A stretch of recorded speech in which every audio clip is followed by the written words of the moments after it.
बिस्मिल्लाहिर्रहमानिर्रहीम। अस्सलाम वालेकुम। उम्मीद करती हूँ आप लोग खैरियत से होंगे।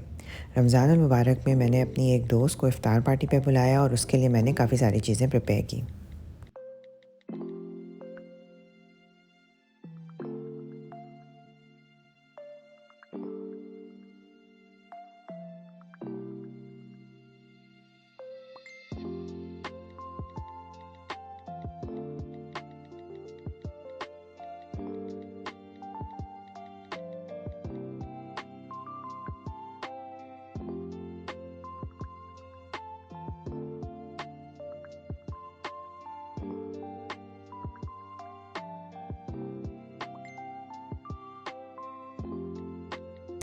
इफ़्तार और डिनर के साथ-साथ मैंने डिज़र्ट में पीना colada trace leches cake prepare किया।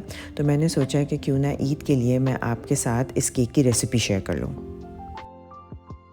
पीना कोलाडा कोकोनट और पाइनएप्पल के कॉकटेल को कहते हैं और इसी कॉम्बिनेशन से मैंने ये ट्रेस लीचेस केक प्रिपेयर किया जो कि सबने बहुत एन्जॉय किया। तो सबसे पहले केक प्रिपेयर करना है, जिसके लिए मैंने लिया मैदा, उसमें मैंने ऐड किया बेकिंग पाउडर और नमक और उसके बाद मैंने उसको एक विस्क से अच्छी तरह मिक्स कर लिया।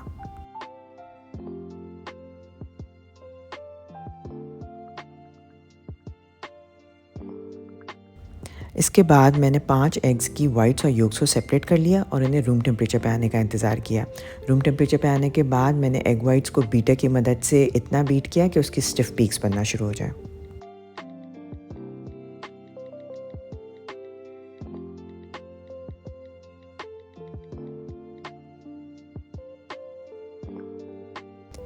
एग वाइट्स व्हिप करने के बाद मैंने एग योक्स में ऐड की बारीक शुगर, कोई सा भी वेजिटेबल ऑयल, मिल्क और वनीला एसेंस और फिर मैंने इन सारे इंग्रेडिएंट्स को भी बीट कर लिया।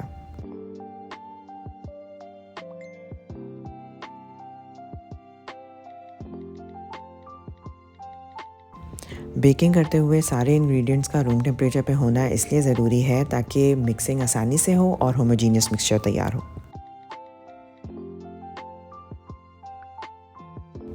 इसके बाद एग योक्स में मैदा ऐड करना है जो हमने पहले मिक्स करके रखा था, लेकिन मैदे की पूरी क्वांटिटी हमें इस वक्त ऐड नहीं करनी है। पहले हाफ़ क्वांटिटी ऐड करें, उसे अच्छी तरह बीटर से मिक्स करें, उसके बाद बाकी हाफ़ ऐड करें और उसे भी बीटर से मिक्स कर लें।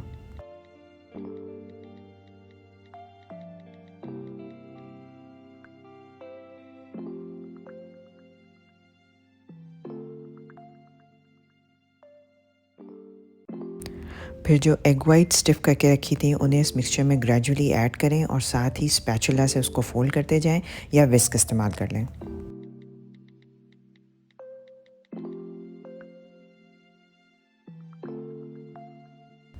अगर आज आप पहली बार मेरी वीडियो देख रहे हैं तो इस वीडियो को थम्स अप देके लाइक कर लें, मेरे चैनल को सब्सक्राइब कर लें और इसे अपने फ्रेंड्स और फैमिली के साथ शेयर कर लें।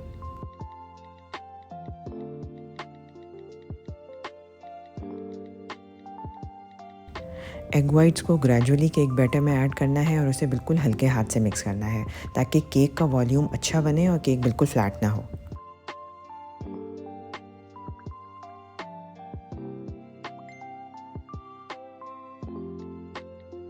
केक बैटर मिक्स करने के बाद बेकिंग पैन को ग्रीस कर लें। मैं ये ग्लास की डिश इस्तेमाल कर रही हूँ प्रेजेंटेशन की वजह से, लेकिन इस केक को आप बहुत आसानी से एल्यूमिनियम फॉइल या किसी और मेटल कंटेनर में भी बना सकते हैं।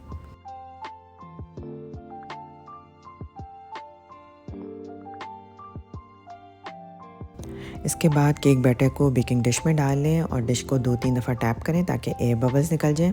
उसके बाद इसे 170 डिग्री सेंटीग्रेड्स के प्री हीटेड ओवन में 30 से 35 मिनट्स तक के लिए बेक कर लें। जब तक केक बेक हो रहा है तो हम केक को सोक करने के लिए 3 मिल्क्स का मिक्सचर प्रिपेयर करेंगे, जिसके लिए मैंने लिया नॉर्मल मिल्क, कंडेंस्ड मिल्क और कोकोनट मिल्क। इसके अलावा मैंने इसमें ऐड की व्हिपिंग क्रीम या नॉर्मल टेट्रा पैक क्रीम और साथ ही इसमें मैंने ऐड किया coconut milk powder.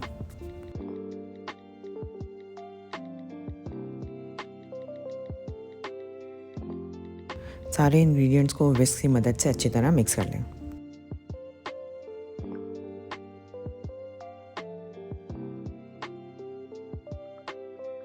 Cake bake होने के बाद उसे थोड़ी देर रूम टेम्परेचर पे रहने दें। जब उसका टेम्परेचर थोड़ा सा कम हो जाए तो उसमें किसी स्क्यूअर से होल्स पोक कर लें।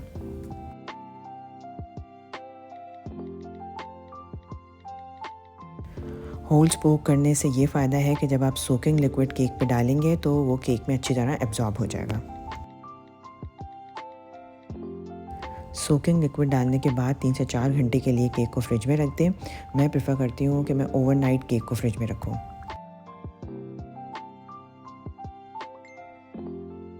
फिर मैंने एक बोल में व्हिपिंग क्रीम ली जिसमें मैंने आइसिंग शुगर और वनीला एसेंस ऐड किया और उसके बाद बीटर की मदद से उसे अच्छी तरह व्हिप कर लिया।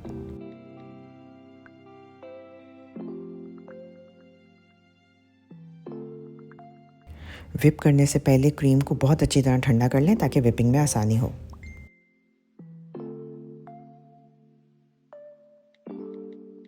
जब केक अच्छी तरह सोक हो जाए तो उस पे पाइनएप्पल चंक्स स्प्रेड कर दें। मैं नॉर्मली पाइनएप्पल स्लाइसेस को काट के पाइनएप्पल चंक्स बना लेती हूँ।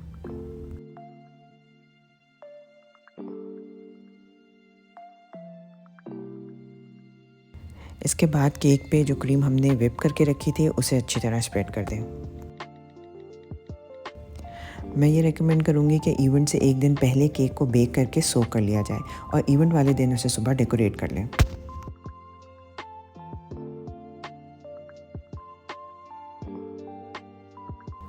इसके बाद केक की फाइनल डेकोरेशन के लिए आइदर डेसिकेटेड कोकोनट ले लें या ये कोकोनट फ्लेक्स ले लें, जो भी आसानी से अवेलेबल हो।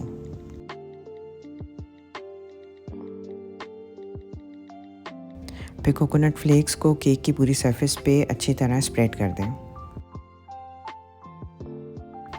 फाइनली केक को पाइनएप्पल स्लाइसेस से डेकोरेट कर लें। फिर इसे फ्रिज में चिल करके ठंडा ठंडा एंजॉय करें। मुझे उम्मीद है कि आपको ये केक की रेसिपी पसंद आएगी और आप इसे ईद पे ज़रूर ट्राई करेंगे। मेरी तरफ से आप सबको एडवांस्ड ईद मुबारक। इंशाल्लाह जल्द मिलते हैं किसी और रेसिपी के साथ। जब तक के लिए मुझे अपनी दुआओं में याद रखें, अपना बहुत ज़्यादा ख्याल रखें। अल्लाह हाफ़िज़।